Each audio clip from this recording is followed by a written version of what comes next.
नमस्कार. लीनाज फूड मराठीमध्ये मी लीना आपलं स्वागत करते. आज मी तुमच्यासाठी मूग डाळीची भजी कशी बनवायची याची रेसिपी घेऊन आलेली आहे. चला तर मग आजच्या या रेसिपीला सुरुवात करूयात. इथे मी 1 वाटी मुगाची डाळ स्वच्छ धुवून 4 तास भिजवून घेतलेली आहे.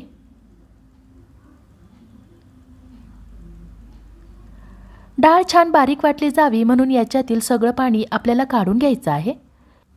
डाळ चाळणीमध्ये घालूयात.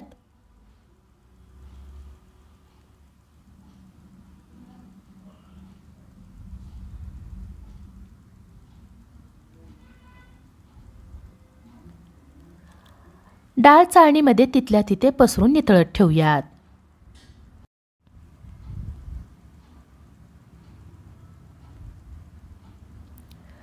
दहा ते 12 मिनिटे झालेली आहेत. डाळीतील सगळं पाणी निथळलेलं आहे. आता ही भिजवलेली डाळ मिक्सरच्या भांड्यामध्ये घालूयात.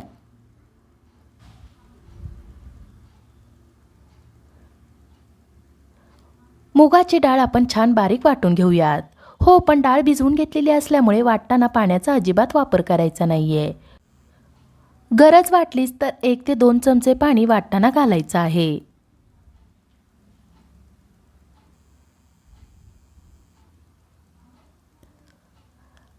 डाळ आपली पाणी न घालता छान बारीक वाटून झालेली आहे. आता ही बारीक वाटलेली डाळ एका भांड्यामध्ये काढूयात.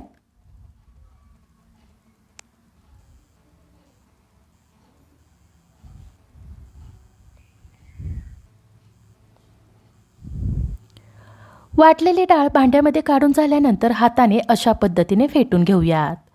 वाटलेली डाळ फेटून घेतल्यामुळे भजी छान फुगतात आणि हलकी होतात.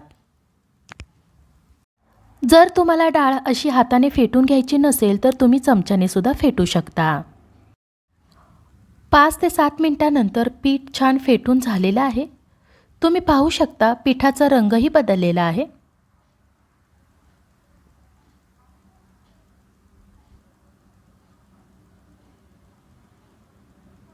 फेटून घेतलेल्या डाळीमध्ये 2 मोठे कांदे बारीक चिरून घेतलेले आहेत ते घालूया. बारीक चिरलेली कोथिंबीर, अर्धा चमचा जिरे हलकेसे गरम करून जाडसर कुटून घेतलेले आहे ते घालत आहे. 5 हिरव्या मिरच्या मिक्सरमध्ये छान वाटून घेतलेल्या आहेत. वाटलेल्या मिरच्या घालूयात. जर तुम्हाला भजी झणझणीत खायला आवडत असेल तर मिरचीचे प्रमाण तुम्ही वाढवू शकता. अर्धा चमचा हळद, मीठ चवीनुसार घालूया. भजी आणखीनच चवदार व्हावीत म्हणून 2 चमचे बेसन पीठ घालूयात. आता हे व्यवस्थित मिक्स करून घेऊयात.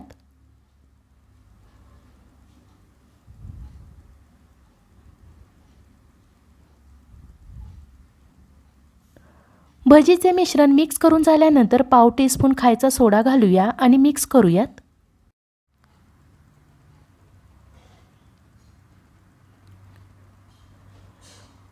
भजी करण्यासाठी पीठ तयार झालेलं आहे. गॅसच्या मध्यम आचेवर कढईमध्ये तेल गरम करून त्यामध्ये भजी सोडूयात.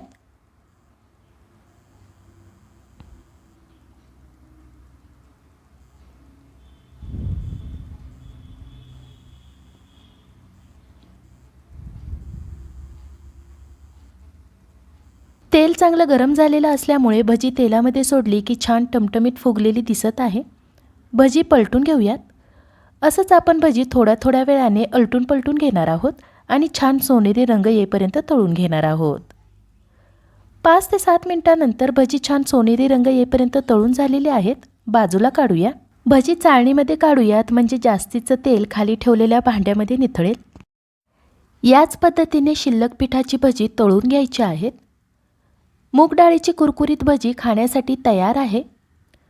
मूग डाळीची अशी हलकी फुलकी भजी तुम्ही नक्की करून बघा आणि कशी झाली ते मला कमेंट बॉक्समध्ये नक्कीच सांगा.